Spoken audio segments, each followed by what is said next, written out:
you for joining me for another 5 good minutes with the Word. I'm Barry Bryson, and we're continuing our study.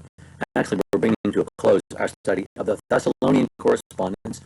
We're reading the final verses of 2 Thessalonians today. Next time, we're going to just talk about the Thessalonian correspondence and some of the things that we have learned from it. Let's read the farewell, verses 16 through 19. Now, may the Lord of peace himself continually grant you peace in every circumstance. The Lord be with you all. I, Paul, write this greeting with my own hand, and this is a distinguishing mark in every letter. This is the way I write. The grace of our Lord Jesus Christ be with you all.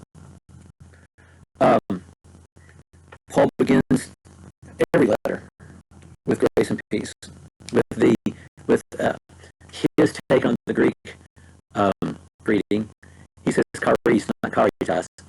Caritas, gracefulness. He says charis, grace, which is the Greek greeting, and then peace, which in Greek is eirene, but in Hebrew it would be shalom. Shalom, we know that word. Shalom is spaseba. It's aloha. It means everything. It means hello, goodbye. It means good luck. It means peace. Peace. It means peace. And he ends with peace and grace. Grace and peace. Peace and grace. Now, so we're completing a circle. Now may the Lord of peace himself continually grant you peace in every circumstance. It's a lot of peace. It's peace all the time and in every circumstance, all the time, given to us by God. May he literally envelop and bathe you in peace so that you are completely enveloped in peace constantly, every minute of the day and everything that you do. How can that be whenever they have such conflict within and persecution without? Well, it can, because the Hebrew concept of shalom does not mean the absence of conflict. It means the presence of equilibrium and balance. It means you are in right relationship. We didn't talk much about what Paul said in verse 13. Don't grow weary of doing good. That's such an important verse. Let me go back and look at that because it connects with verse 16 here. To grow weary doesn't mean to be exhausted. It means to be timid. It means more that than to be tired. It means do not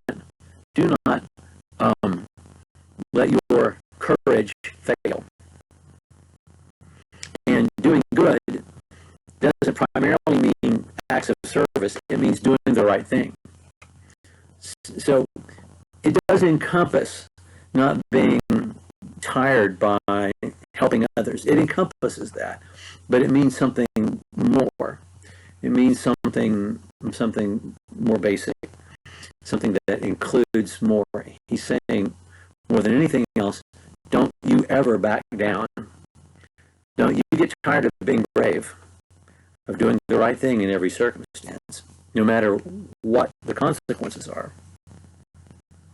How can you do that? Well, you can if you have peace, if you have equilibrium, and we don't have it in ourselves. It is a gift of God.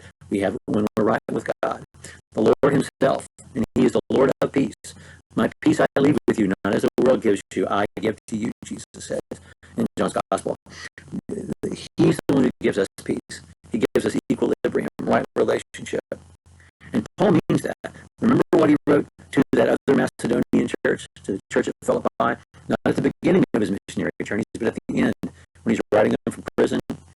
Philippians 1:21. There are a lot of people trying to cause me grief. I don't care. The gospel is preached.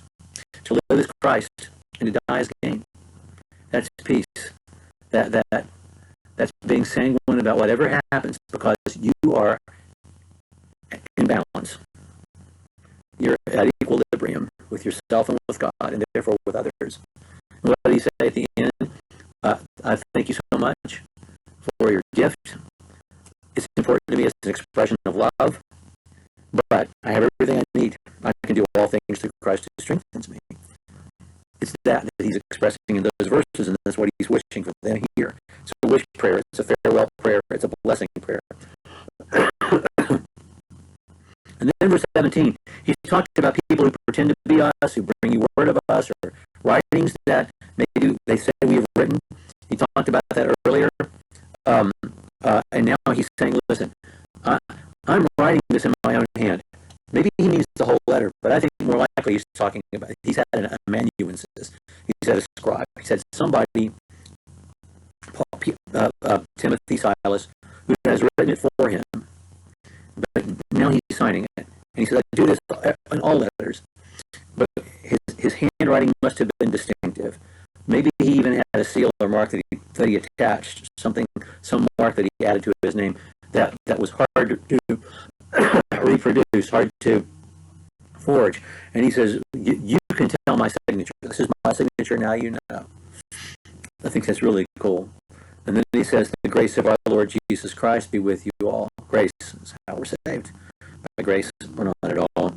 And of course, he started grace and peace, and he ends peace and grace. And that's the end of the Thessalonian correspondence. Such an important pair of letters written at such an early time in the history of the church and in the early time of the history of this congregation. And it teaches us so much about being a congregation, a faithful congregation, and how we conduct ourselves. We'll talk about those large lessons that we have throughout both letters next time as we conclude our study of the Thessalonian correspondence. I'm Barry Bryson. Thank you for joining me for another 5 good minutes with the Word.